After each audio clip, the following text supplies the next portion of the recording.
Jadi kalau kita berbicara silaturahim kan dua. Pertama hubungan nasab, dan kedua hubungan rahim. Di Minangkabau keduanya dipakai. Itu makanya Ombo berulang kali ingatkan orang Minangkabau ndak ada memakai sistem matrilineal. Ndak ada lo konsep matriarkat di Minangkabau. Itu orang-orang ahli budaya, sosiologi melabel itu menurut ilmu mereka. Mengawak namuh. Awak tak pakai matrilineal. Karena matrilineal itu adalah orang yang mengambil garis keturunan melalui jalur ibu. Itu yang matrilineal. Awak garis keturunan awak tak melalui jalur ibu dah.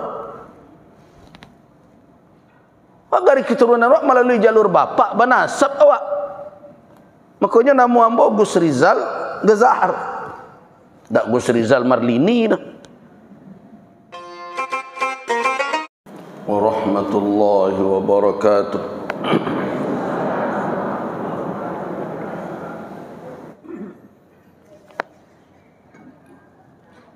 Alhamdulillahilladzi hadana lil Islam wa faddalana bihi ala jami'il anam. Ashhadu an la ilaha illallah ar-rabbud dayyan wa ashhadu anna Muhammadan abduhu wa rasuluh wa khatamu anbiya'ihi wa rusulihi wa huwa khairul khitam. Allahumma salli wa sallim ala abdika wa rasulika wa habibika Sayyidina Muhammad wa ala alihi wa ashabihi atamma as-salati was-salam, amma ba'du. Ibadallah, istami'u lima qalahu tabaraka wa ta'ala fi muhkami tanzilihi fi surati al-Isra. A'udzu billahi minasy syaithanir rajim. Iqra' kitabaka kafa bi nafsika al-yawma 'alayka hasiba.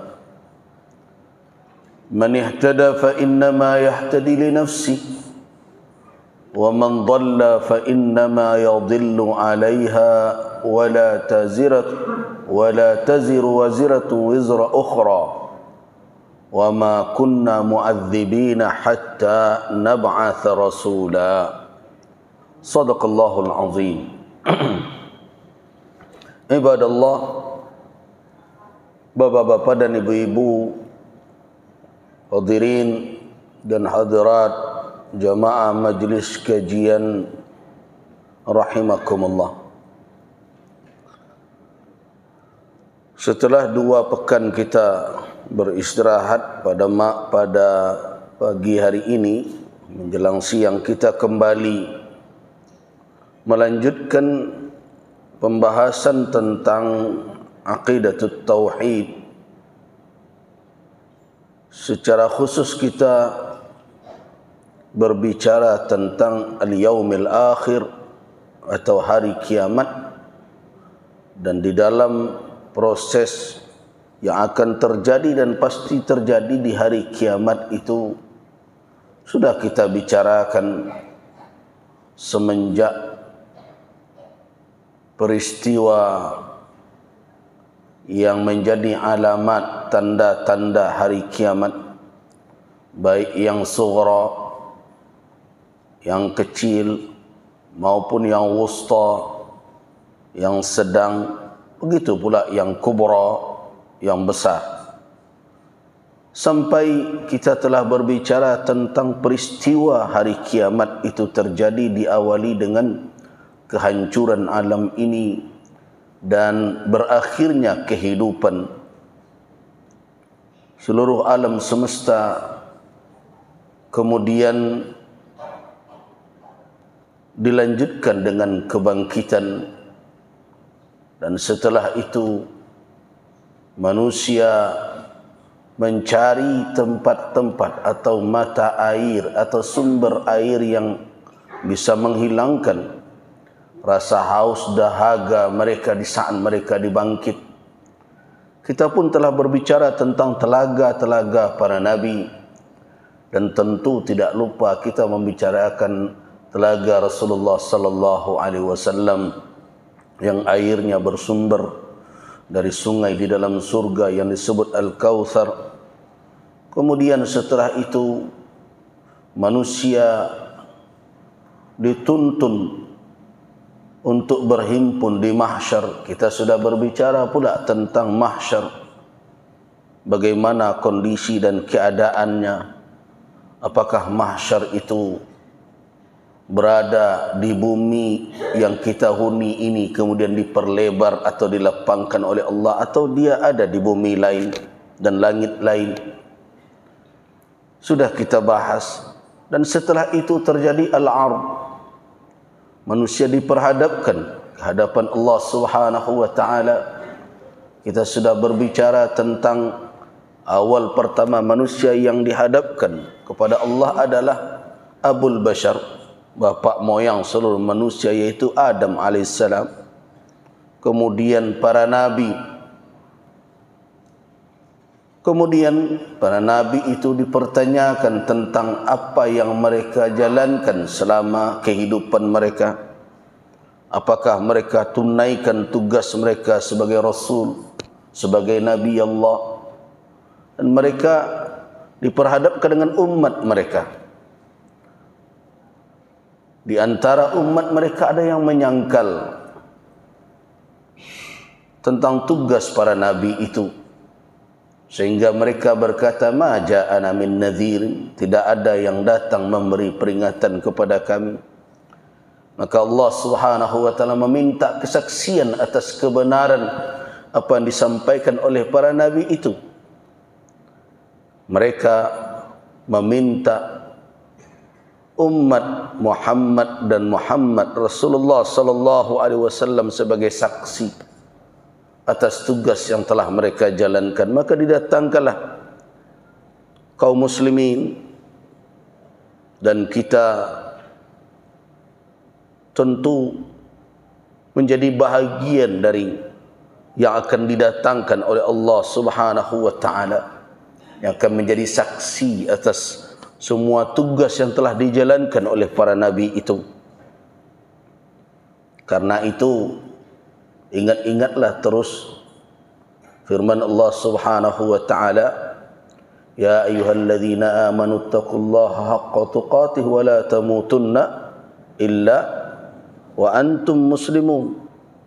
Kalau ingin menjadi saksi kelak di hari kiamat atas tugas-tugas yang dijalankan oleh para nabi dan rasul sebelum Nabi Muhammad, maka ingat-ingat firman Allah itu. Apa akhir dari ayat itu? Wala tamutunna illa wa antum muslimun. Jangan kamu mati melainkan dalam keadaan kamu menjadi seorang muslim. Pesan itu yang harus kita bawa terus. Jangan lepaskan Islam itu dalam kondisi bagaimanapun. Kenapa?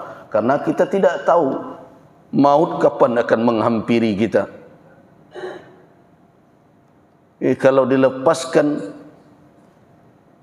di saat maut tiba, ternyata Islam itu tidak berada bersama kita. Apa jadinya? Nah, karena itu pegang teguh. Nah, kemudian setelah diminta kesaksian umat Rasulullah, umat terakhir, kita kaum muslimin, Allah Subhanahu wa taala bertanya, dari mana ilmu kalian? Tentu wajar dipertanyakan itu karena kita tidak hidup sezaman dengan mereka. Maka kita menjawab, Nabi kita yang memberitahukan kepada kita, dan kita percaya dengan kebenaran apa yang disampaikan oleh Rasulullah sallallahu alaihi wasallam, dan Rasul menjadi saksi pula atas pernyataan itu. Itulah yang dimaksud oleh Allah dalam firman-Nya, wa kadzalika ja'alnakum ummatan wasata litakunu syuhada'a 'alan nas wa yakuna ar-rasulu 'alaikum syahida. Demikianlah kami jadikan kamu sekalian sebagai umat wasata yang akan menjadi penengah antara umat kelak. Ummatan wasata, di antara umat yang banyak kamu yang menjadi wasitnya. Supaya apa? Supaya kamu menjadi syuhada, menjadi saksi terhadap manusia lain. Tapi ingat, kamu pantas menjadi saksi kalau kamu bisa pula diakui oleh kesaksian Rasul. Wa yakuna ar-rasulu alaikum syahida. Kemudian setelah al-ard dihadapkan kepada Allah jamaatan, umat demi umat, maka tiba arad berikutnya, yaitu fardan farda, orang per orang. Nah, kita sudah bicarakan ini. Ketika dihadapkan, sebagian ulama berpendapat ketika itu diberikan kitab. Karena ada dua kitab yang akan diterima. Ada kitab awal yang di situ berisi seluruh catatan amal. Man ya'mal mithqala dzarratin khairan yarah, wa man ya'mal mithqala dzarratin syarran yarah. Tidak ada yang tersembunyi, tidak ada yang terlupa mencatat. Jangan disamakan seperti catatan di dunia yang kadang terlupa mencatat, ada sebagian yang dilupakan karena masuk saku. Ada pula akuntansi zaman dunia begitu. Nah, itu tidak ada, seluruhnya akan dilihat. Nah, di sini ada hadis Nabi sallallahu alaihi wasallam yang menjadi peringatan penting. Hadis yang diriwayatkan oleh Ummul Mukminin Aisyah radhiyallahu anha. Jadi karakter Ummul Mukminin, kalau kajian Islam ini satu persatu tidak dilewatkan saja, banyak pelajaran. Orang kan sering bertanya-tanya, mengapa Nabi menikahi seorang wanita muda belia sekali? Siapa itu yang paling muda istri Nabi? Aisyah Ummul Mukminin radhiyallahu anha. Kenapa? Apakah Nabi menikahi itu karena alasan syahwat? Nah, kalau kita katakan tidak, orang yang benci tidak akan menerima alasan itu. Wah, itu kan karena kamu orang Islam makanya berkata begitu. Bagi orang yang katanya aklani, rasional ya, cara berfikir dia, ya kan terkenal Aisyah itu cantik, kemudian wajahnya kemerah-merahan, Humairah dipanggil, ya wajar saja tertarik. Nah, itu analisis orang-orang yang sebenarnya ketidaktahuannya bergelimang dengan ketidaksukaan. Berbeda ya Bapak dan Ibu, ada orang yang tidak tahu tapi tidak benci. Berbeda dengan orang yang tidak tahu tapi telah dahulu kebencian. Tapi orang seperti ini sering mengatakan dia rasional. Kita pakai nalar dong, nah, kan begitu katanya. Kadang-kadang di perdebatan di media sosial begitu. Jangan membeo saja, pakai nalar. Padahal kita tahu bahwa nalar dia juga tidak murni. Kenapa? Karena kalau dia betul-betul mempergunakan nalar dengan benar, maka jangan dahulukan ketidaksukaan lebih dahulu. Cari data dengan benar. Nah, dari data itulah kita tahu, baru kita simpulkan. Nah, orang-orang yang membenci Rasulullah, dan itu akan ada saja sampai hari kiamat, mengedepankan kebencian mereka sehingga melahirkan tuduhan-tuduhan di mana Nabi SAW bari'un, bebas dari tuduhan itu. Nah, dari mana kita mengetahui bahwa tuduhan itu atau pernyataan itu hanya tuduhan, bukan kebenaran. Dari hadis yang diriwayatkan Imam Bukhari itu. Kanat, yang menjadi karakter dari Ummul Mukminin Aisyah radhiyallahu anha, apabila ma tasma'u syai'an, apabila belum mendengar sesuatu, la tafhamuhu, tidak beliau fahami. Itu karakter Ummul Mukminin Aisyah. Kalau ada sesuatu yang beliau dengarkan, pernyataan Nabi, tidak beliau fahami, artinya tidak tuntas pemahamannya. Ummul Mukminin Aisyah bukan orang yang diam saja. Nah, melainkan orang yang saghufa. Saghufa itu yang begitu haus dengan ilmu, maka beliau akan meminta penjelasan sampai beliau faham.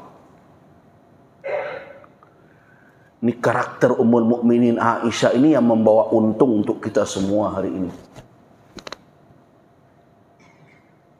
Di antara istri Nabi yang paling banyak meriwayatkan hadis Nabi adalah Ummul Mukminin Aisyah radhiyallahu anha.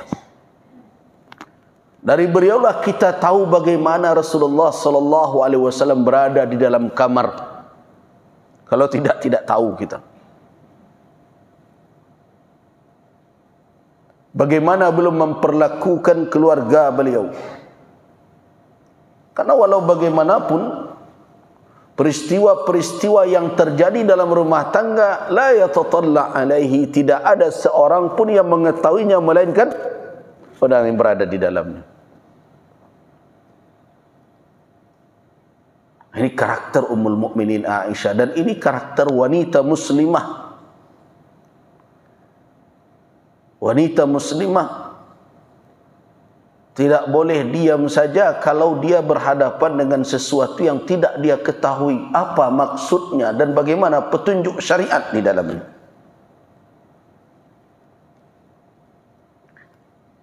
Nah, ini dibawa oleh Ummul Mukminin Aisyah. Siapa yang membaca hadis-hadis Ummul Mukminin Aisyah, maka terlihat bahwa beliau sering bertanya, mengapa begitu ya Rasul? Nah, kenapa demikian? Di antaranya adalah hadis tentang man husiba udziba. Siapa yang dihisab, dalam artian man husiba, atau siapa yang dihisab, udziba, diazab.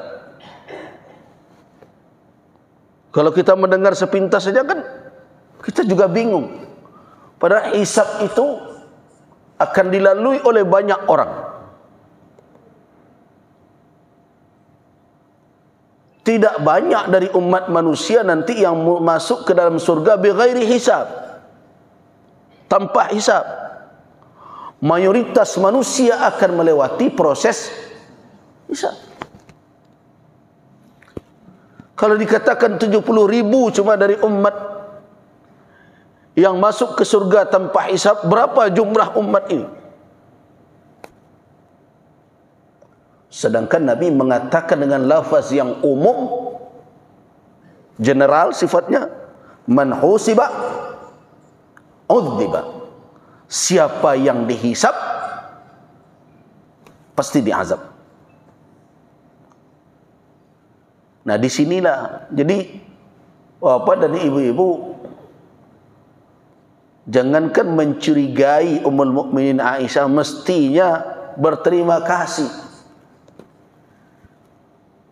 Makanya bersolawat kepada Nabi dan keluarga beliau itu di dalam keyakinan Ahlus Sunnah, di samping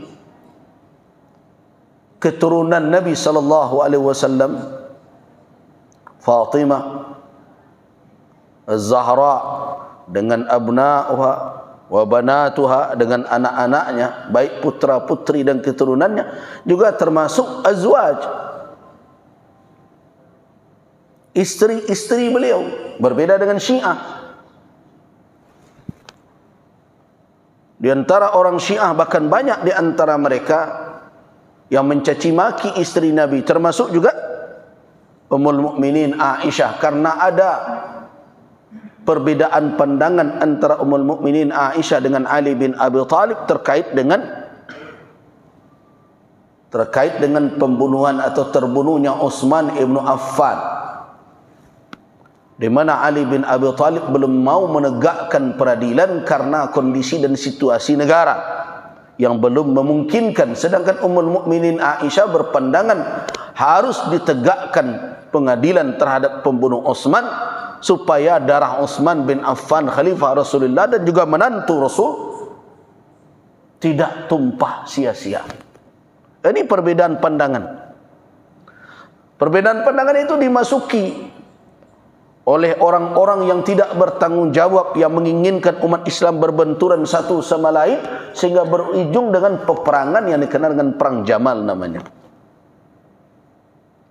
Nah, karena peristiwa inilah makanya kelompok Syiah akhirnya mencaci maki Ummul Mukminin Aisyah radhiyallahu anha. Padahal dalam keyakinan kita kaum muslimin, betapapun para sahabat itu hebatnya, dalam keyakinan kita Ahlus Sunnah, betapapun hebatnya, walau bagaimanapun mereka bukanlah orang-orang yang ma'sum.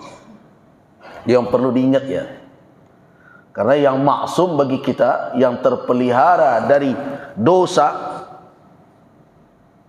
dari kesalahan yang membawa akibat kepada dosa, hanyalah Nabi dan Rasul. Kalau Syiah tidak, diturunkannya ke bawah sampai ke imam-imamnya yang 12 itu. Nah, disebut dengan Syiah Imamiyah. Syiah itu banyak pula sektenya, dan ada pula yang ghulatnya, yang sangat berlebihan penyimpangannya sehingga dia katakan bahwa Ali tidak mati, Ali berada di langit, guntur itu adalah hardikannya, kilat itu adalah cambuknya, itu. Berbagai macam keyakinan.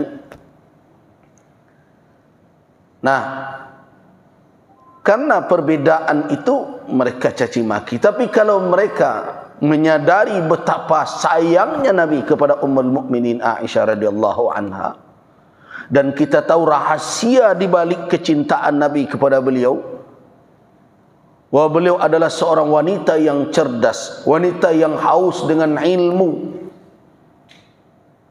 Di antara sekian banyak ummahatul mukminin, istri-istri Rasul yang merupakan ibu kita kaum muslimin, orang beriman semuanya, beliau adalah di antara orang yang menonjol di bidang ilmu, dan beliau menjadi guru para sahabat setelah wafatnya Nabi. Kalau ada satu perkara tentang apa, kemana tanya kepada Aisyah. Walaupun dari sisi umur beliau bukanlah yang tua di kalangan sahabat. Nah, termasuk juga di antaranya Ibnu Abbas. Ibnu Abbas itu lahir 2 tahun sebelum hijrah Nabi. Jadi ketika Nabi wafat, umurnya kira-kira 12-13 tahun. Ada yang mengatakan 2 tahun setelah, ada yang mengatakan 2 tahun sebelum, atau ada yang mengatakan sebelum, tapi belum lagi 20 tahun umurnya ketika Nabi wafat. Nah, ketika Nabi wafat belasan tahun. Tetapi di masa Umar bin Khattab, jarak antara kekhilafan Umar dengan Rasulullah cuma 2 tahun, diselingi oleh Abu Bakar As-Siddiq. Abu Bakar 2 tahun memimpin kaum muslimin, setelah itu beliau wafat. Nah, Ibnu Abbas yang remaja belasan tahun itu ketika terjadi Dewan Syura, kan Umar bin Khattab kalau terjadi satu persoalan jamaah, beliau himpunlah tokoh-tokoh sahabat Ahlus Syura. Ahlus Syura itu dengan kriteria apa? Bukan kriteria senyum dan foto terbanyak. Nah, kriterianya adalah orang-orang as-sabiqun al-awwalun, orang-orang yang dahulu dalam Islam, orang-orang yang berjihad awal dengan Rasul sallallahu alaihi wasallam, dan orang-orang yang bersepakat orang banyak akan kesolehannya, ketakwaannya dan ketajaman nalarnya. Itu yang dihimpun oleh mana, termasuk di antara orang yang banyak itu, yang mayoritasnya adalah orang-orang yang telah matang secara usia dan pemikiran. Nah, menyelip satu anak kecil itu yang umurnya belum matang, tetapi isi pemikirannya dan kedewasaannya sama matangnya dengan yang lain-lain gitu. Jadi sebenarnya anak muda tidak terhalang untuk hadir di majlis-majlis yang di situ dibutuhkan pemikiran dan bermacam, tapi anak muda yang matang, bukan nan mudo matah. Nang kini nan rumi mudo matah. Kalau ndak duduk sinan tak lanjut japaknya. Itu nyo datang lo nyo kawa. Doa lambo buya apun ka di doaan tu inyo. Tentu ka di doaan nanti. Ya Allah, matangkanlah orang tu doa awaknya, bukan pilihlah dia itu. Jadi walaupun umur beliau bukanlah yang tua, tetapi secara keilmuan dan kedewasaan sangatlah matang. Nah, dari hadis ini kembali kita ke persoalan hisab kita, masalah hisab. Ummul Mukminin ketika mendengarkan itu tidak terhambat untuk meminta penjelasan. Jadi bukan membantah. Nah, jadi bedakan antara membantah, mengkritik dengan istifsar. Kini sambung saja. Nanane mana ada buya mengaji, itu dibantahnya. Padahal alat pembantahnya bagi dia tidak ada. Kalau adonan kurang tarang, itu namanya istifsar, minta penjelasan lebih. Minta penjelasan lebih.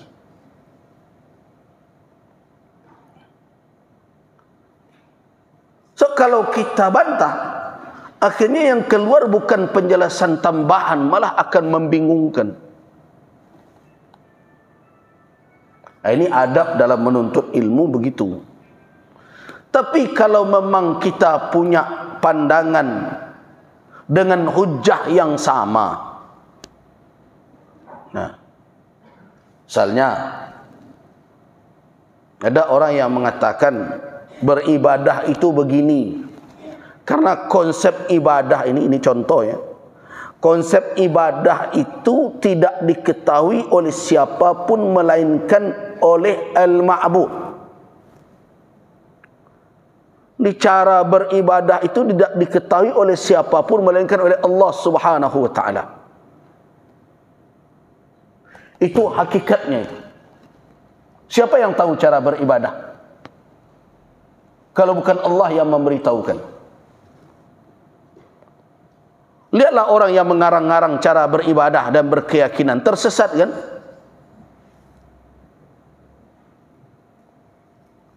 Jadi manusia tidak tahu cara beribadah kepada Rabbul Alamin kalau bukan Allah Rabbul Alamin yang menjelaskan begini cara menyembah saya. Itu konsep dasar itu. Itu bisa diuji dengan dalil manapun.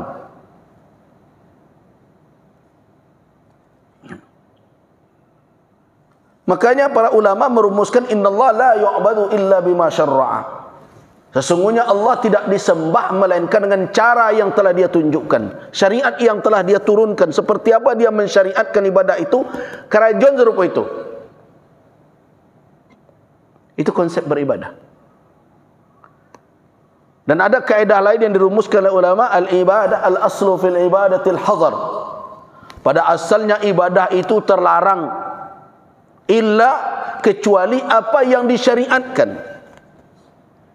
Nah, orang Minang membuat kearifan tentang itu. Cocok kearifan orang Minang dengan konsep ini. Batu orang Minang memahami menambah atau menukut, menambahi sio-sio, mengurangi ancak-ancak. Ini dalam ibadah konsep itulah. Tak usah ditambah-tambah, tak usah dikurang-kurangi. Kalau ditambah-tambah sio-sio gerajo tu. Kalau dikurangi ancak-ancak perangai itu. Ini contoh. Kemudian datang kita membantah. Oh, itu kan tradisi kami. Ba'ala ulama akan menjawabnya. Memangnya tradisi bisa jadi rujukan ibadah? Kalau tradisi bisa jadi rujukan ibadah, batu orang Quraisy dahulu. Hadza ma wajadna alai aba'ana. Iko nan tesuan nenek moyang kami mengerajokan, kami tahu ini kan tradisi kami. Jadi calik-calik malah mana kan dipakai alasan adat, mana ndak boleh dipakai alasan adat. Perlu diingat-ingat itu.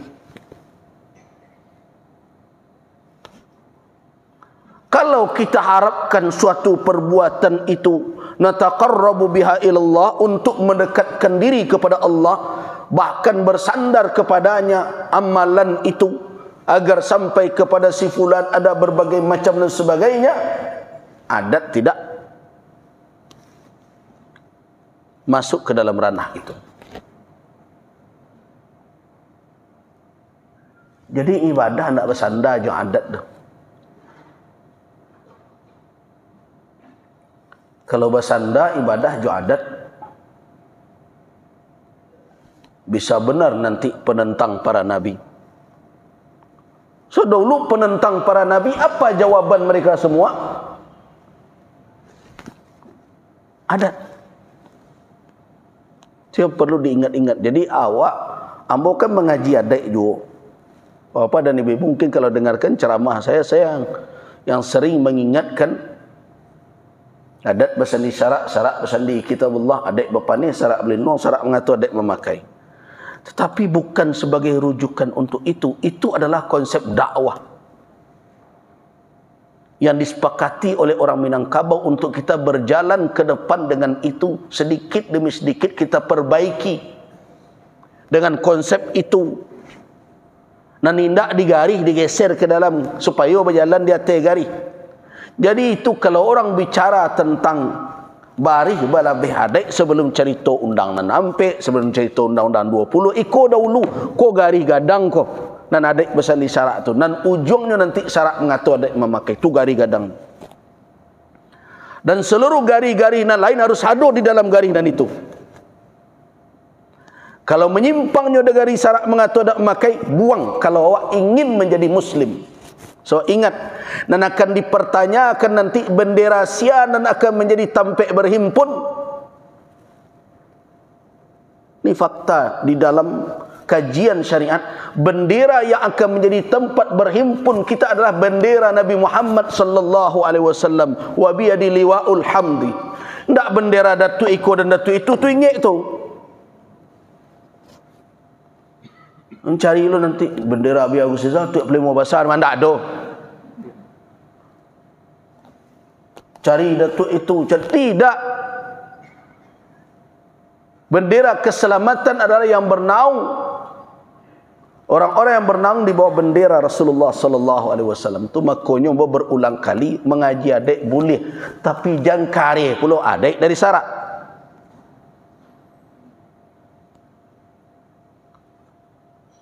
Kau tidak hanya dek kerana bagi injai seketik jawang japutan batal pula pernikahan. Ande yo bana negari yo.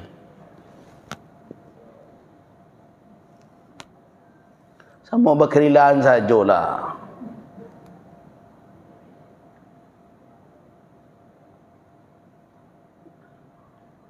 Hanya kerana terlampaui seketik dia orang tak diundang, memangguk sampai bertahun-tahun. Tak pati dan tak diimbaunya dah.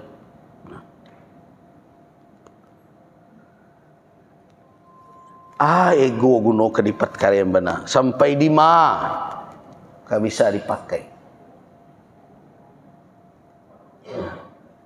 Kemudian ada karena terlompek, terdului, sampai akhirnya memutuskan silaturahim. Bagian sajak kini ada bakarik rotan ni. Rotan tak bisa dikariknya, ikatan rahim tak bisa. Kenapa? Kena awak nak menjalin. Hubungan sesuku itu kan termasuk silaturahim itu. Siapa yang menjalin awak? Tidak, Allah yang menjalin. Jadi kalau kita berbicara silaturahim kan dua. Pertama hubungan nasab, dan kedua hubungan rahim. Di Minangkabau keduanya dipakai. Itu makanya Ambo berulang kali ingatkan orang Minangkabau tidak ada memakai sistem matrilineal. Tidak ada loh konsep matriarkat di Minangkabau. Itu orang-orang ahli budaya, sosiologi melabel itu menurut ilmu mereka. Mengawak namuh. Awak tak pakai matrilineal. Karena matrilineal itu adalah orang yang mengambil garis keturunan melalui jalur ibu. Itu yang matrilineal. Awak garis keturunan awak tak melalui jalur ibu dah. Awak garis keturunan awak melalui jalur bapak, banasab awak. Makanya nama ambo Gus Rizal Gezahar. Tak Gus Rizal Marlini dah.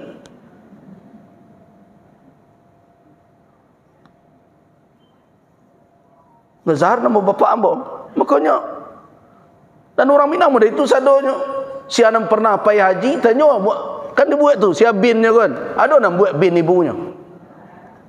Kalau bin ibunya berarti nak zina dulu tu. Anak zina yang dinasabkan ke ibu. Di antaranya tidak ada orang Minang model itu. Jadi awak tidak matrilineal.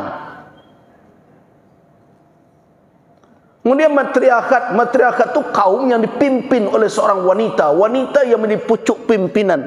Malu ada di Minang dan jadi datuk siapa?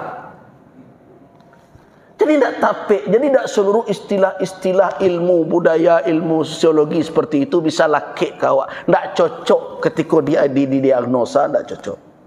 Makanya kalau ambo kecek kan ke nenek mamak ke alim ulama, sabui sajalah orang Minang ko karena nyo adat pesandi syarak pesandi kitabullah, nyo banasak ke bapak, basuku ke ibu, selesai. Dijago keduanya tali nasab disabui bako, tali rahim disabui kaum bersuku. Nah, begitu kita memahami.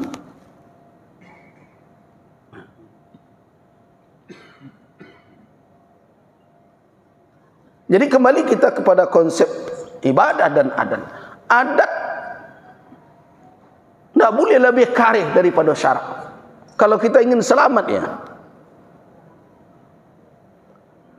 Karena itulah disepakati dalam konsensus Bukit Marapalam itu syarak mengatur, adat memakai.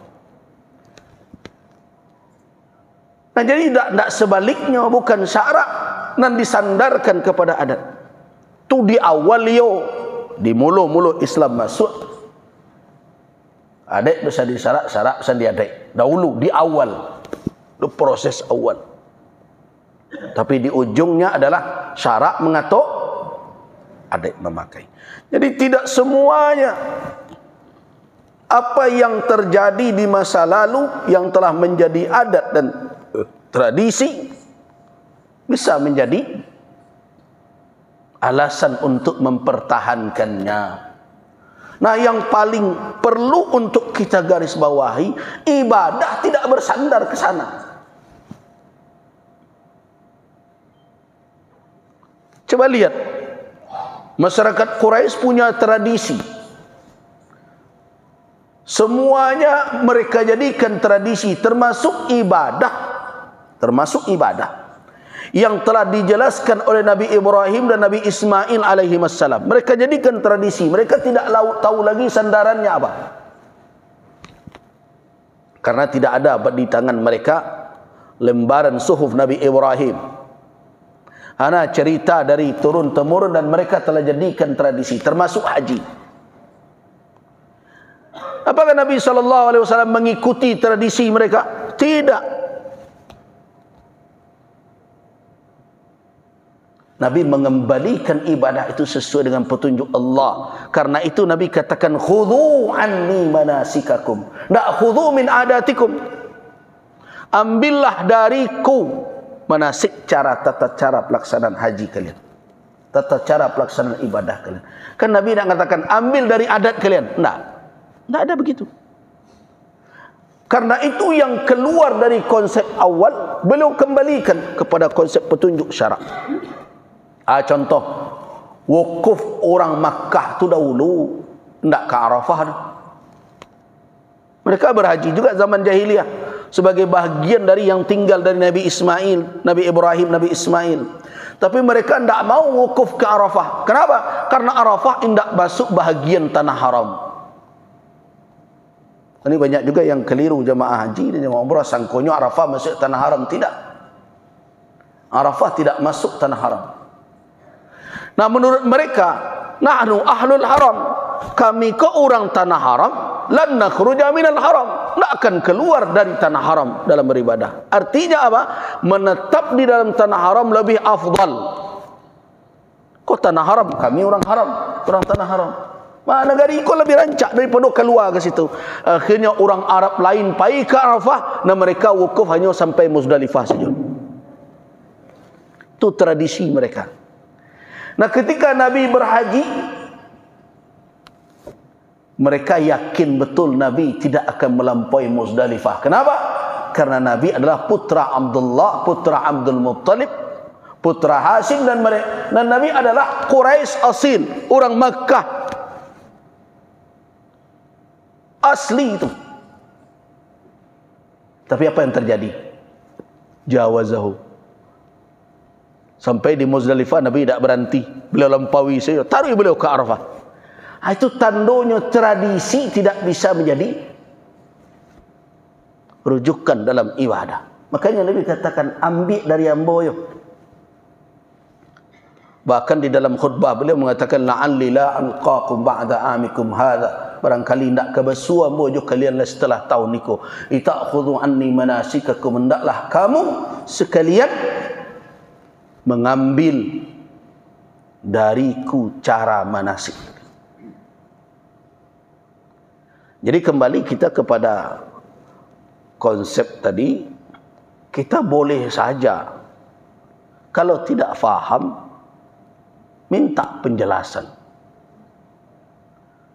Kalau akan membantah, tentu ado bareh dan kanwak bau, dasar yang kuat. Tapi kalau merujukkan suatu ibadah kepada adat, nah itu tidak masuk betul. Kolah tradisi kami, semua jawab solat kan tidak bisa awak kecian. Bakok mana itu mengkek tangan adalah tabiasa mereka tradisi ko, tidak bisa. Nah, itu gunanya belajar fikih. Fikih itu tahu bapak dan ibu bapak yang fikih. Fikih itu adalah ilmu yang dilahirkan dari mana? Bukan dari adat. Dari mana? Dari dalil. Itu yang perlu diingat. Apa definisi fikih yang populer sekarang? Itu definisi yang dikemukakan oleh Al-Imam As-Subki rahimahullah. Al-ilmu bil ahkam syar'iyyatil amaliyah al-muktasabu min adillatiha tafsiliyah. Ilmu tentang hukum-hukum syarak yang praktis, yang dipraktekkan, yang diamalkan oleh jawari, anggota tubuh kita, al-muktasab. Diperoleh dari mana ilmu itu?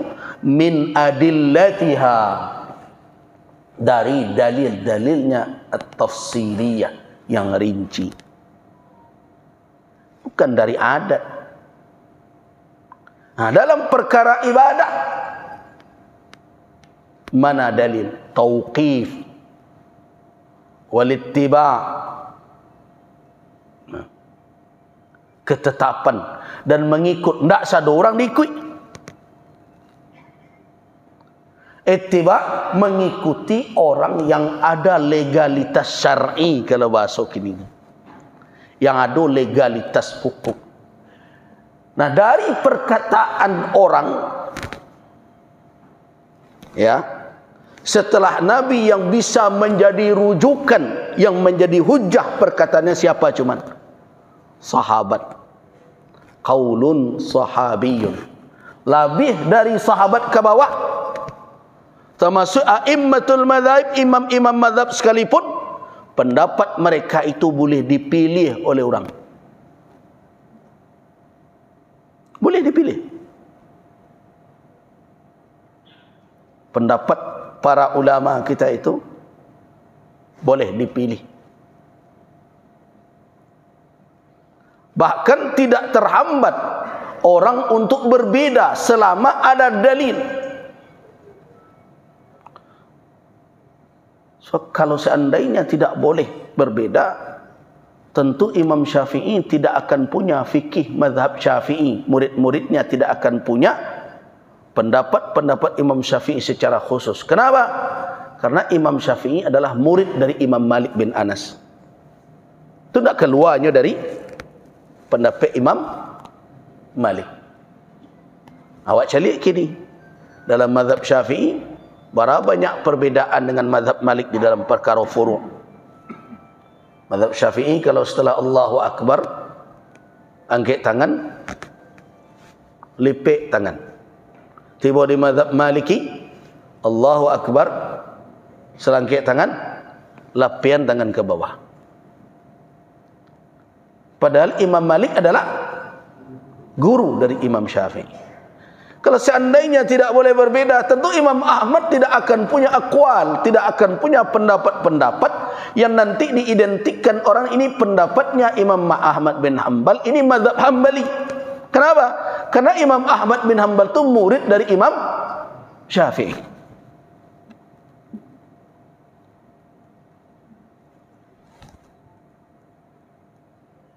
Nah, jadi kalau belum kita memahami hal-hal yang mendasar seperti itu, maka serahkan kepada ulama yang memang menghabiskan hari dan umur mereka untuk mengkaji dan mendalaminya siang malam. Kalau kita tidak faham, apa langkah yang harus kita ambil? Istifsaran, minta penjelasan tambahan. Nah, begitulah adab, sebagaimana adab Ummul Mukminin dengan Rasulullah sallallahu alaihi wasallam. Kembali kita, kan ulah berputar-putar ke mama tadi. Nah, ketika tidak diketahui sebagaimana diriwayatkan oleh Imam Al-Bukhari dalam bab ilmu, dalam kitab ilmu, apa kata Imam Al-Bukhari? Anna Aisyah zaujan Nabi sallallahu alaihi wasallam kanat la tasma'u syai'a la ta'rifuhu illa raja'at muraja'ah raja'an fi hatta ta'rifahu. Ummul Mukminin kebiasaan beliau kalau dikatakan kanat la tasma', berarti ini karakter beliau. Itu yang saya katakan, di antara keutamaan di situ kita tahu rahasianya.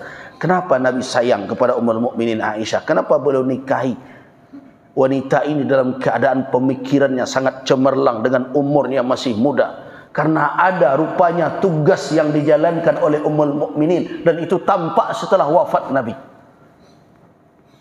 Kebiasaan beliau la tasma'u syai'an, tidak ada satu pun yang beliau dengar, la ta'rifuhu, yang tidak beliau ketahui, tidak sampai, tidak terang masalah itu oleh beliau, illa raja'at, melainkan beliau mengembalikan. Nah, itu istifsaran, muraja'ah. Dalam perkara itu kepada siapa? Tentu kepada Rasul sallallahu alaihi wasallam.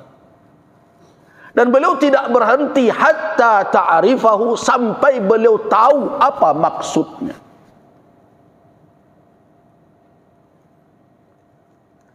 Ini semestinya adalah perangai kita umat hari ini. Jadi buya siapapun dimanapun kalau berilmu, jadikan tempat kita merujuk kalau ada persoalan yang muskil. Tak menanti hari Selasa.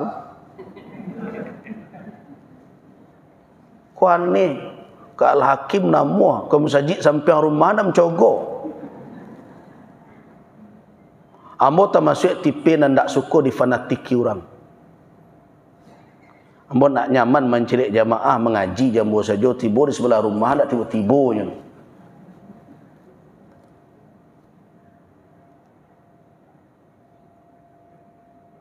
Nah, jadi karena itu dimanapun kalau timbul kemuskilan, ada sesuatu yang membuat kita bingung, apa maksud ini, kemana merujuk, jadikan ulama sebagai tempat bermurajaah. Balikkan pakaro itu. Nak wak putar surang tu agak-agak kira-kira. Nah, begitu Ummul Mukminin Aisyah. Apa kata Ummul Mukminin Aisyah? Nah, ketika mendengarkan Nabi sallallahu alaihi wasallam, wa anna an-nabiy sallallahu alaihi wasallam qala man husiba udhiba. Man husiba udhiba. Siapa yang dihisap, diazab, kata Nabi. Qalat, apa kata Ummul Mukminin Aisyah? Qultu, aku berkata kepada Rasul, awalaysa yaqulullahu ta'ala. Ini menunjukkan yang bertanya juga berilmu. Apa yang membuat beliau menjadi ragu maksud dari itu semua? Maksudnya bukan kebenaran perkataannya. Kebenaran perkataan beliau yakini. Bagaimana tidak? Nabi yang berkata di hadapan beliau. Tetapi ketika beliau membaca fasawfa yuhasabu hisaban yasira, ada ayat dalam surah Al-Insyiqaq ayat 8 itu. Nah, bagaimana ya Rasulullah mempertemukan antara ini dengan ayat ini? Ada di antara orang yang akan dihisap dengan hisap yang ringan saja. Terus bagaimana akan diazab kalau hisapnya sudah diringankan begitu? Kira-kira seperti itu. Nah, apa jawaban Nabi sallallahu alaihi wasallam? Faqal innama dzalikal ard. Yang dimaksud dengan hisab yasira itu adalah al-ard, orang dihadapkan dan diperlihatkan dan diminta pengakuannya tentang perbuatan yang dilakukan. Kalau sampai di situ, itu arad namanya, itu hisaban yasira itu. Iyo kerjaan itu, iyo ya Allah, tidak membantah. Nah, tapi yang dimaksud oleh Nabi dengan husiba itu adalah walakin manukisha. Tapi siapa yang dipertanyakan? Nah, kalau nukisha terjadi di situ bantah membantah. Ya enggak, oh enggak begitu ya Allah, datangkan saksi. Tunjukkan bukti. Sama dengan munakasah seminar orang S1 ya, S2, S3 mempertanggungjawabkan apa yang ditulisnya. Siapa saja yang dimunakashahkan, siapa saja yang dipertanyakan, diminta membuktikan dan berbagai macam, itu sudah munakashah itu. Apalagi terjadi di situ jidal, pertikaian, kemudian didatangkan bukti, maka kalau seperti itu proses yang dilaluinya, itu hisab namanya. Itu yang dimaksud oleh Nabi dengan manhusiba. Kalau ada yang sampai ke level itu nanti hisabnya, maka kata Nabi udziba, diazab.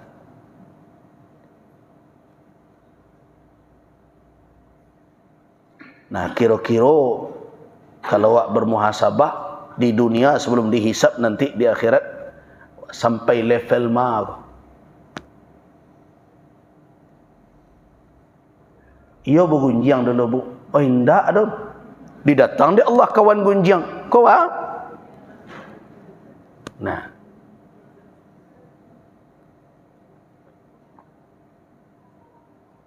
Nah, kalau sudah dimunakashah, kata Nabi, manukisha al-hisab yahlak.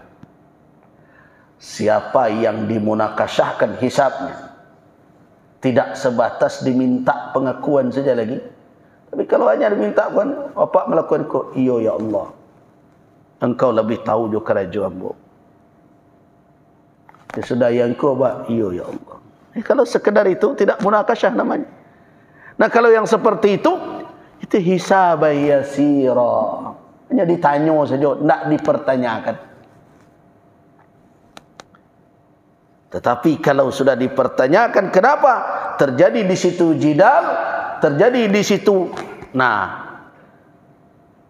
pembantahan dan berbagai macam, dan di situ didatangkan bukti-bukti. Seluruh apa yang menjadi saksi akan didatangkan, termasuk tempat orang berbuat kejahatan. Juga orang berbuat kebaikan di mana? Ingat ketika kita membaca ayat Al-Zalzalah, surah Al-Zalzalah ada ayat yauma idzin tuhadditsu akhbaraha. Yauma idzin tuhadditsu akhbaraha. Di hari itu bumi itu tuhaddis, menceritakan akhbarah, khabar-khabarnya. Idza zulzilatil ardu zilzalaha wa akhrajatil ardu athqalaha wa qala al insanu ma laha yawma idzin tuhadditsu akhbaraha. Nabi bertanya kepada para sahabat, atadruna ma akhbaruha? Tahukah kamu sekalian apa khabar yang dibawa oleh bumi itu? Apa jawaban sahabat? Allah Rasuluhu a'lam, Allah dan Rasul yang lebih tahu. Apa kata Nabi sallallahu alaihi wasallam? Pada hari kiamat bumi itu hadis, akan memberitahukan, tukhbir, akan memberitakan siapa saja yang berbuat kebaikan dan berbuat kejahatan di punggungnya.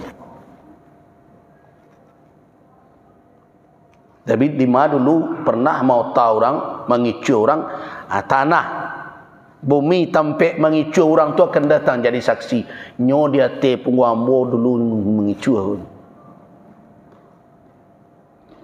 Begitu juga di mana orang itu berbuat kebaikan, tempat di mana dia berbuat kebaikan akan jadi saksi juga. Nah karena itu kata Nabi, fa'aksiru, perbanyaklah tampek di muka bumi ko nang kebersaksi untuk karajo bayi awak. Indak nang kebersaksi untuk karajo buruk do. Itu minta Nabi kau. Banyak tampek awak bersedekah, tampek awak nolong nak yatim, di mana awak meringankan fakir miskin, awak menyampaikan nan ma'ruf, mencegah nan mungkar, sampai baca Quran, ya, tempat-tempat di mana kita beramal akan menjadi saksi kelak. Ajan sampai minum tua, sampai gunjiang, sampai bampok, gitu ya. Ajan itu nan datang nanti. Nah itu diantara persaksian nanti yang akan berhadapan dengan orang yang membantah. Sampai akhirnya kalau kebaikan, orangku pernah berkorban, apa buktinya? Datang binatang korban itu lengkap dengan quruniha, tanduknya, kulitnya, bulunya, menjadi saksi, didatangkan. Jadi manusia tidak bisa berkilah. Terakhir bahkan yang menjadi saksi segala kebaikan dan keburukan mereka itu siapa? Diri mereka sendiri. Al-yawma nakhtimu ala afwahihim wa tukallimuna aydihim wa tashhadu arjuluhum bima kanu yaksibun. Bahkan bersaksi julud, kulit. Itu di saat munakasyah. Tapi kalau lain tak sampai ke situ, maka itulah hisab yasira. Selamat. Tapi lah sampai di situ, lah dimunakasyahkan, lah dipertanyakan, dan terjadi di situ jidal, dan berbagai macam, bisa Allah memaafkannya. Tetapi orang tersebut, kata Nabi, man husiba udziba, siapa yang dihisab seperti itu, dengan dimunakasyah, dengan dipertanyakan, diminta pembuktian, terjadi jidal di situ berbagai macam, sampai akhirnya mereka tidak bisa lagi berhujjah, maka azab menunggu. Walaupun nanti dia akan masuk juga ke dalam surga, tetapi azab menunggu dia. Nah, itulah beratnya. Nah, ini adalah ardul awal.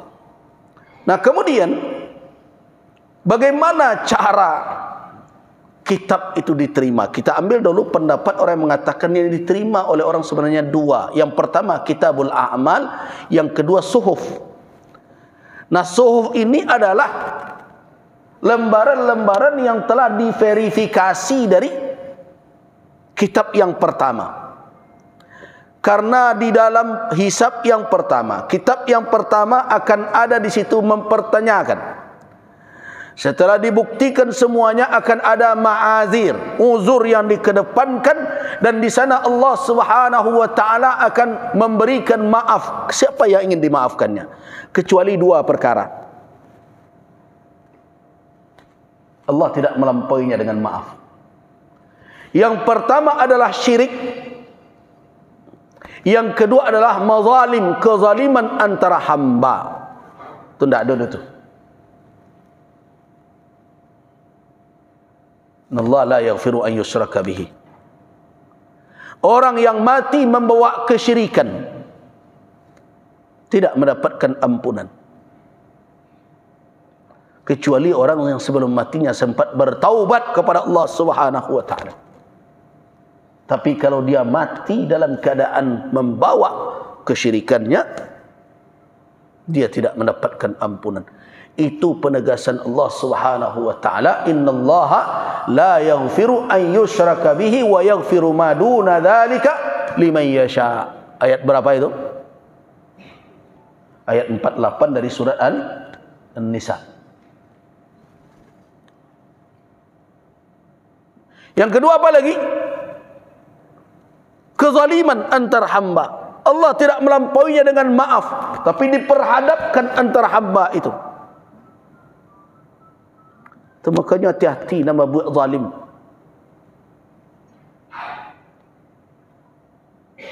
Jangan mentang-mentang punya kuasa orang kadi bulldozer saja.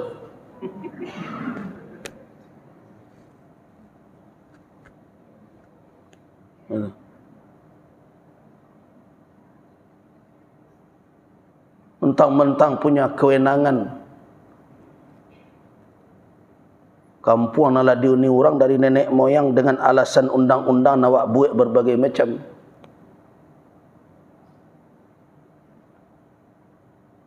Kenapa sih di negeri ini sulit betul membangun tanpa harus menyingkirkan orang? Salawih ko negari.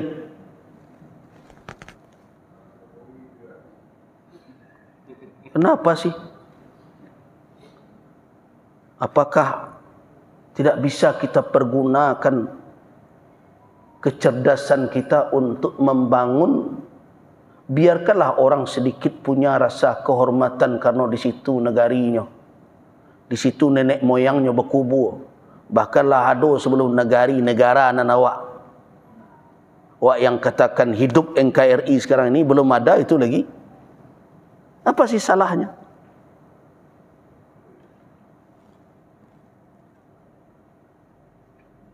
Terlepaslah siapapun yang akan berinvestasi dan berbagai macam, selama itu membawa kemaslahatan ke negara kok, kita setuju saja.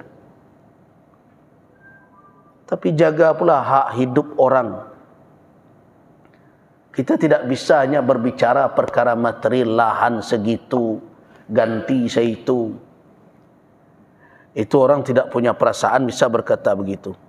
Pak punya rumah buru andak dari tadi aja bambu sekalipun diganti dia orang pindah ke siko pak sadio istana rancak tu pak, tapi tinggal tu rumah Pak Naburudin. Tak seluruh orang mau. Saya mengatakan ada orang yang terlepaslah kita mengatakan orang ini bernostalgia. Terserahlah, alasan orang kan macam-macam, tak bisa dipasung. Orang ngecek ambo ba'a kabaan kampung ambo itu juanya. Baku itu banyak kenangan ambo di situ. Di situ ambo melapih. Ranggai ambo menghembuskan nafas yang terakhir. Orang kan punya hidup ini kan bukan hidup material saja ya. Ada zikrayat ya. Walaupun kita menganggap sebagian orang yang merasa rasional mengatakan wah itu kan berfikir tidak rasional, hidup dengan khayal masa lalu. Terserahlah mau apa. Jangan disuruh orang berfikir sama jawab sadon. Bara banyak orang ditawarkan kekayaan berlimpah tapi dia tetap nyaman dengan kehidupannya yang sederhana. Anak ke dia hanya ke pusat kota tapi nya dekat kampungnya dan rencak dia nyaman di situ kadi pengan dia Pak. Itulah hak hidup dia. Dan saya berharap orang-orang yang berkomentar tentang berbagai persoalan itu jangan hanya satu sisi dilihat. Lihatlah.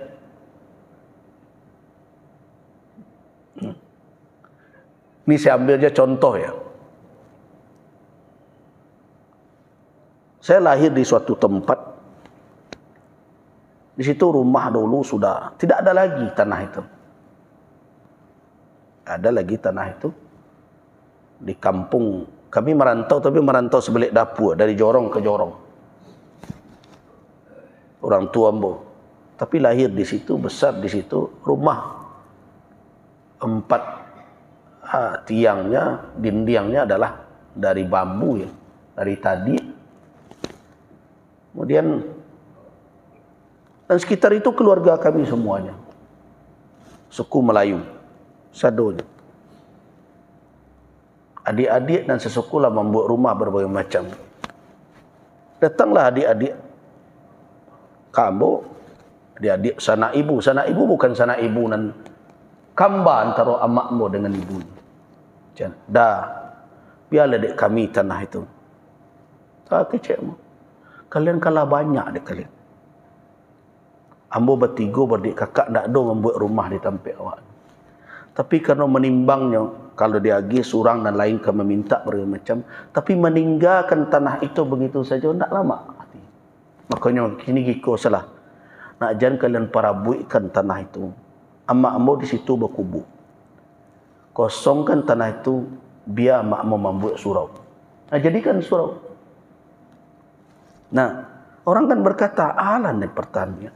Itu berbeda, itu suatu rasa. Di situ kita pernah terlahir. Dan di situ kita melihat nenek kita. Nenek saya Siti Arab namanya. Nah, menghembuskan nafasnya yang terakhir saya. Bukan nenek lagi, dari ibu dari nenek. Sulit itu untuk menghilangkan begitu saja. Jadi dibawa raso jo pareso itu. Sebelum memicik orang, picik diri awak sendiri. Jadi timbangan kita itu tidak hanya timbangan material. Alah salah diganti sebanyak itu tu anggap bro. Kau jangan provokator kau. Nak mudah, nak begitu saja gitu. Fahamilah kondisi itu dengan baik. Biarkan orang punya apa? Punya kebanggaan terhadap dirinya dengan masa lalunya dan itu tidak merusak kepada kita semua. Bahawa itu salawe ko negari. Tapi karena masalah nanti orang tujuan dan ketujuh kan itu yang besar. Salawe ko negari. Mana ko nanti orang tujuan dan ketujuh? Apa tak cukup cerdas kita mencarikan solusi itu di situ tu ada sekelompok orang nalah tinggal sekian lama. Solusinya tetapnya berada di situ tanpa mengganggu proses yang lain. Daripada kita berhadap-hadapan dan surang macik batu, surang macik senjata. Apalagi pakai istilah piting memiting. Naudzubillah.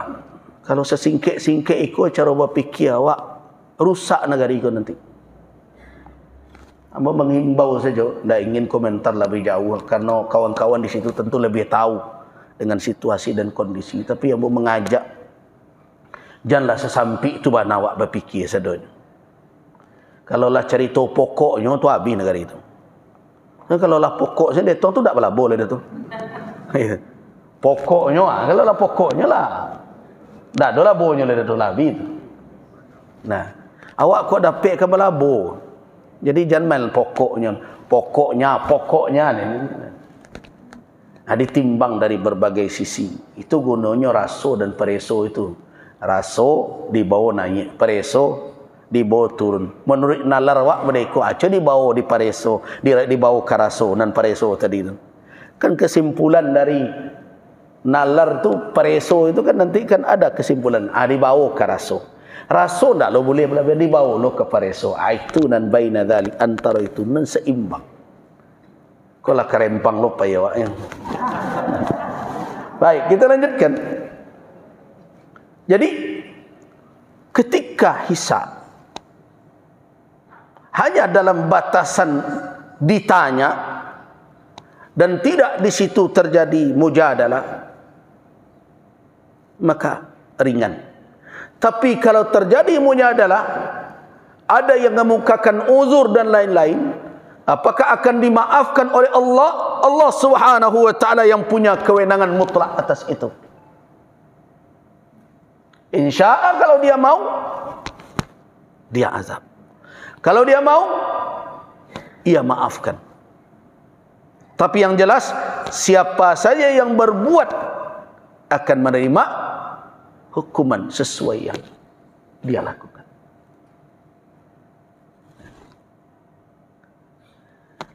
Nah, apa amal yang tidak mungkin dilampaui oleh Allah dengan kemaafan? Tadi kita katakan ada dua. Satu adalah syirik berdasarkan ayat surah An-Nisa 48. Terus bagaimana mempertemukan dengan ayat Allah Subhanahu wa taala bahwa Allah mengampuni jami'an. Allah mengampuni dosa keseluruhannya. Nah, innallaha yaghfiru dzunuba jami'an.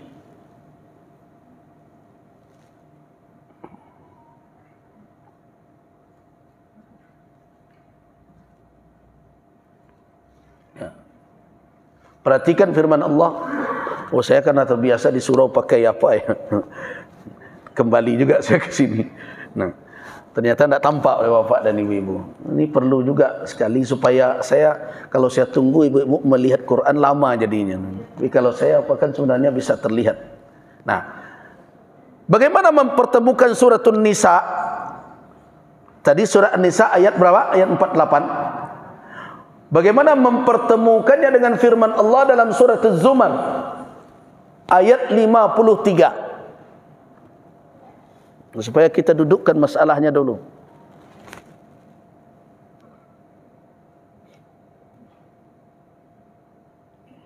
Apa bunyinya surah Az-Zumar? Qul ya ibadiyalladzina asrafu ala anfusihim la taqnatu min rahmatillah innallaha yaghfirudz dzunuba jami'a innahu huwal ghafurur rahim.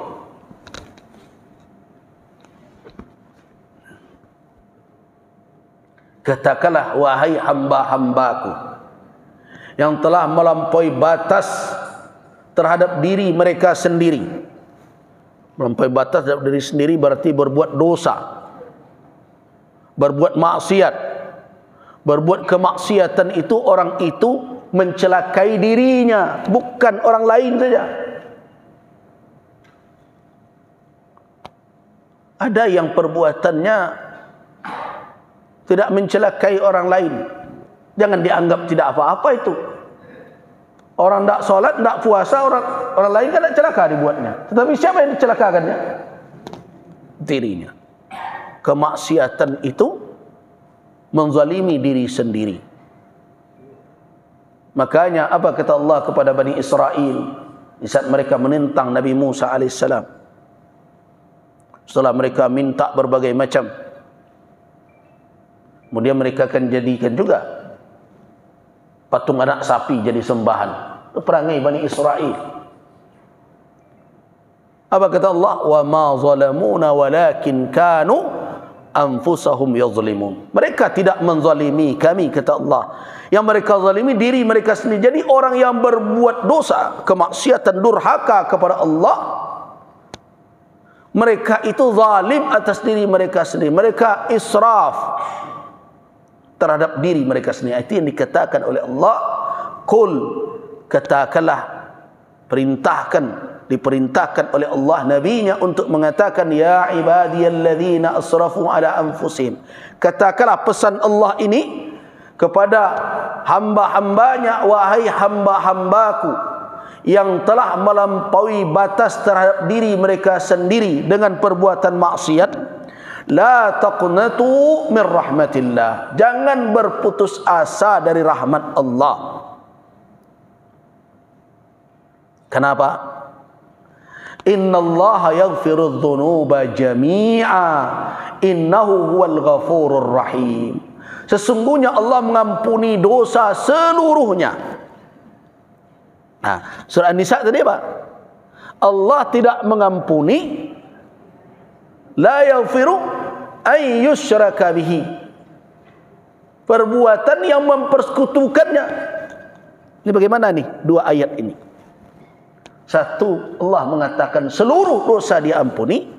Yang satu lagi, syirik tidak diampuni.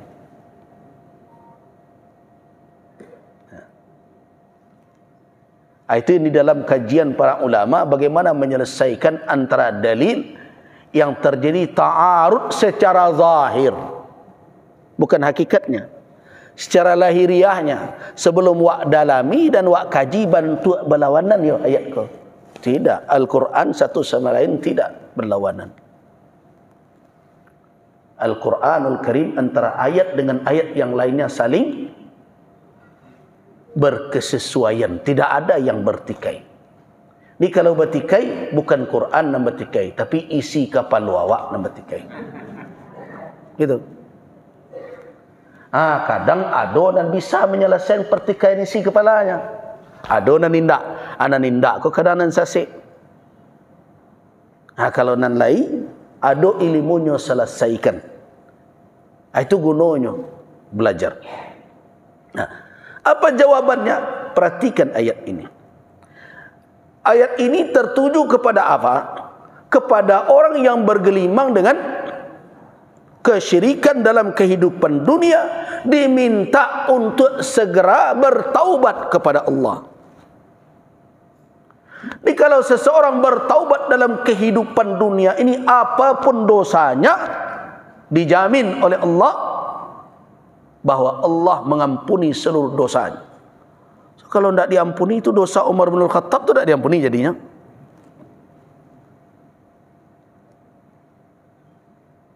Dosa sebagian para sahabat ketika mereka masih dalam keadaan jahiliyah, belum memeluk Islam, ada tidak mereka kerajuan? Ada yang minum khamar, ada yang membenamkan anak wanita, ya, ada yang membuat patung dari kurma disembahnya, lepas nik nyambah lapa parutnya dimakannya. Nah, berbagai macam perangai mereka itu syirik, ada tindak itu. Nah, bahkan sampai ke tingkat kufur.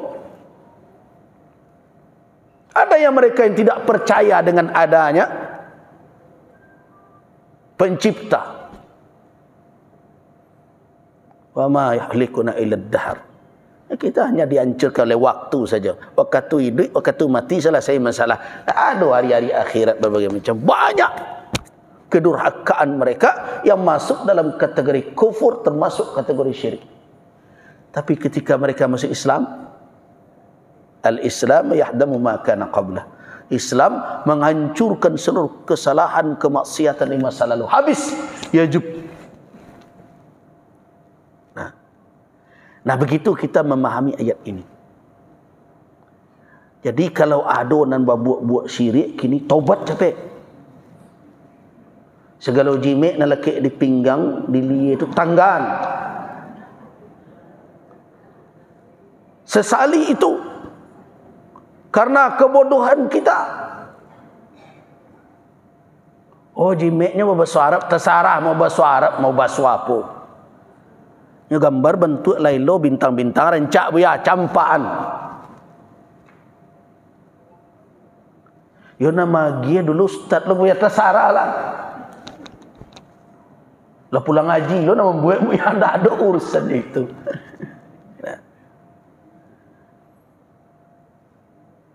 Jadi tamaim seperti itu sudah.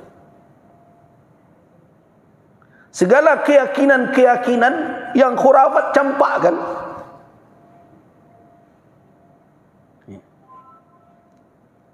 Nah, kalau orang itu bertaubat dalam kehidupan dunia ini,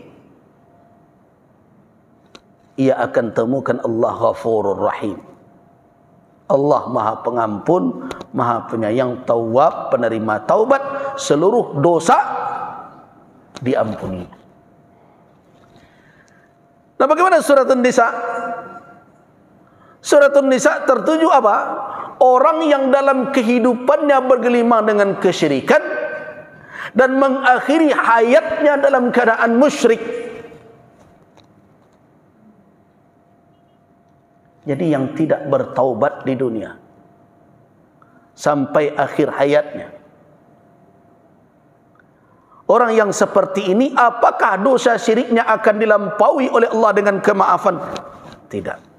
Itu pemakaian ayat untuk suratun Nisa. Nah, jadi dengan itu tidak bertentangan antara ayat ini. Yang satu menyuruh kita untuk bertaubat sekarang, tinggalkan segala kesyirikan, segala perbuatan maksiat, apapun dosa diampuni oleh Allah. Tetapi kalau tidak didengar seruan ini, bertahan juga dalam perbuatan syirik sampai akhir hayat, walaupun ditutup dengan kalimat la ilaha illallah tapi bercampur dengan kesyirikan. Ingat, hadis itu bukan itu saja datang modelnya. Memang ada hadis yang mengatakan man kana akhiru kalami, siapa yang akhir kalamnya adalah la ilaha illallah dakhalal jannah. Tapi ada hadis lain yang harus digabung semuanya dalam memahaminya. Ada kalimat la yusrik billahi syai'a. Jadi la ilaha illallah yang diucapkan di akhir ayat itu khalisah, harus murni, bersih dari kesyirikan. Itu yang dakhalal jannah. Ada orang mengecek la ilaha illallah tapi berbuat syirik.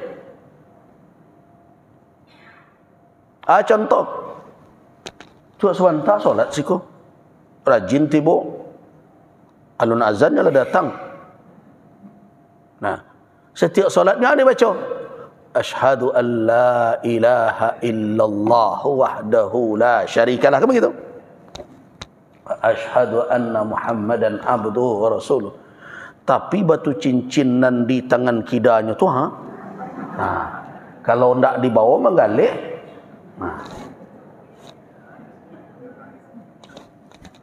Mana nak pecahkan dua dia?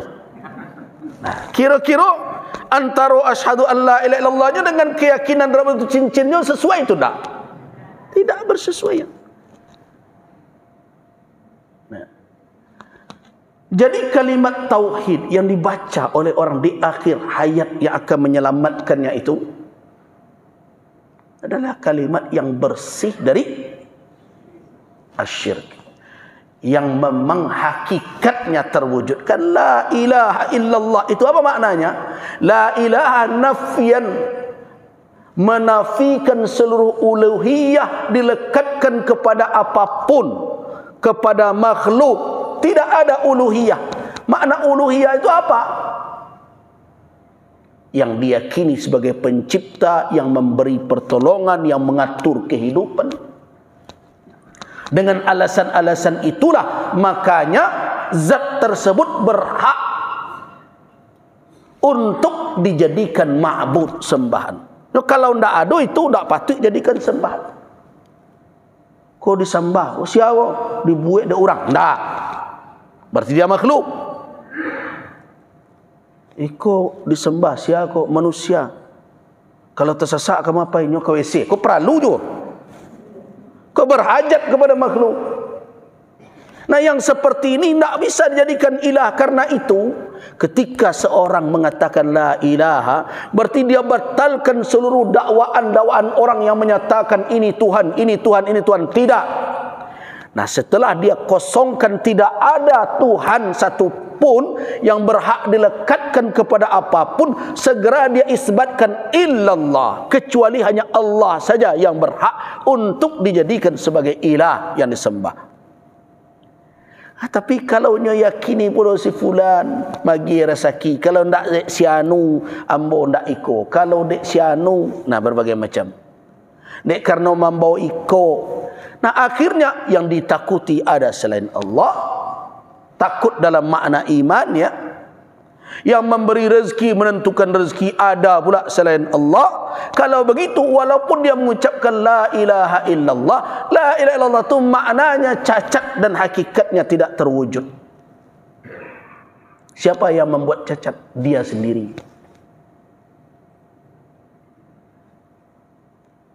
Nah, begitu mempertemukan. Jadi siapa saja yang terlanjur berbuat maksiat selagi masih dalam kehidupan ini, selama masih belum yughargir, lailun tiba di siku lai, taubat diterima apapun dosanya, kalau taubat itu sahih. Tapi kalau mati dalam keadaan membawa syirik, berlakulah firman Allah, innallaha la yaghfiru an yushraka bihi. Allah tidak memberikan ampunan dia dipersekutukan dengan apapun. Nah, di dalam hisab, setelah terjadi hisab, dipertanyakan, Allah Subhanahu wa taala bisa memaafkan siapa saja, liman syaa birahmatihi, dengan rahmatnya dia bisa lampaui. Tapi ada dua perkara itu yang ingat-ingat itu. Pertama, kezaliman antar sesama, karena itu jangan lama-lama menanti kalau salah minta salah maaf, ndak rugi gitu. Minta keridhaannya. Yang kedua adalah asyirku billah. Dua itu akan dipertanggungjawabkan. Allah tidak melampauinya. Nah, setelah itu baru kemudian, jadi setelah proses dipertanyakan masing-masing amal, tiap-tiap amal, siapa yang menjalani hal demikian diazab. Nah, kemudian sebelum sampai kepada timbangan, barulah diterima yang dikatakan suhuf. Ini pendapat ulama, lembaran setelah dari kitab itu ada yang dihapus oleh Allah karena dengan maafnya. Ada yang ditutupi oleh Allah. Makanya ada riwayat, engkau melakukan ini wahai hambaku, iya ya Rabb. Orang tak tahu. Satartuka fid dunya, aku telah tutupi engkau di dunia, tidak akan aku ungkapkan. Engkau tidak akan berskandal di hadapan orang setelah di akhirat. Atau makanya cocok menutup aib orang. Man satara musliman satarahullahu yaumal qiyamah. Di situ ditutup oleh Allah aib dia. Orang lain tak tahu. Inyo saya nak membaca kitabnya. Tapi kalau acok layadonyo nan terlampau nak menyingkok kini, laki sanu lah berlari dak pulang dak kau. Urusan awak. Lakinya ndak laki awak dak. Nah, nan sering tatabba'a aurata akhi, kan itu dalam hadis diingatkan, man tatabba'a aurata akhi, siapa yang mencari-cari, menelusuri aurat, aib saudaranya, tatabba'a Allahu auratah, Allah akan telusuri aurat aibnya pula. Man tatabba'a Allah auratah, siapa yang telah ditelusuri auratnya oleh Allah, yafdahu, akan dibuat dia berskandal, terbuka aibnya, hatta bahkan sampai ke tengah rumah tangganya tersingkuk ke orang banyak begitu. Hati-hati. Tapi kalau orang menutupi di dunia, ditutupi oleh Allah. Di mana tempatnya Allah menutupi itu? Ketika iqra' kitabak, baca kitab engkau. Nah, ketika itu ada yang terungkap dan ada yang ditutupi oleh Allah. Nah, dari sekian banyak catatan amal, maka ada yang nanti yang akan ditimbang. Itulah nanti suhuf. lembaran-lembaran itu. Tetapi ingat, dalam perkara ini tidak sepakat ulama nan ditimbang catatannya, sijillat atau amalnya. Dua pandangan ulama dalam hal ini. Yang satu mengatakan nan ditimbang amal bana, bukan catatannya. Sebagian ulama mengatakan catatannya. Kalau mau berpendapat mau catatan mau amal nan jale itu basangkui amal atau ndak beramal. Kalau ndak ada amal, mau nan ditimbang amal mau timbang catatannya, man catatan kosong. Ya tidak, intinya adalah semuanya yang akan diletakkan di mizan. Nah, nanti kita belum bicara mizan. Ya. Akan diletakkan di mizan, di timbangan itu adalah terkait dengan amal di dunia. Semuanya terkait itu. Terlepaslah apakah ditimbang amal itu sendiri langsung atau ditimbang itu sijillat, catatan amal. Tapi yang jelas timbangan itu bil qisti, dengan adil, dan tidak akan dizalimi siapapun saat itu. Nah, bagaimana proses mizan itu? Seperti apa mizan tersebut, timbangan itu? Alhamdulillah. Kita cukupkan dulu sampai di sini. Waffaqanallahu wa iyyakum lima yuhibbuhu wa yarda. Wabillahi taufiq wal hidayah. Wassalamualaikum warahmatullahi wabarakatuh.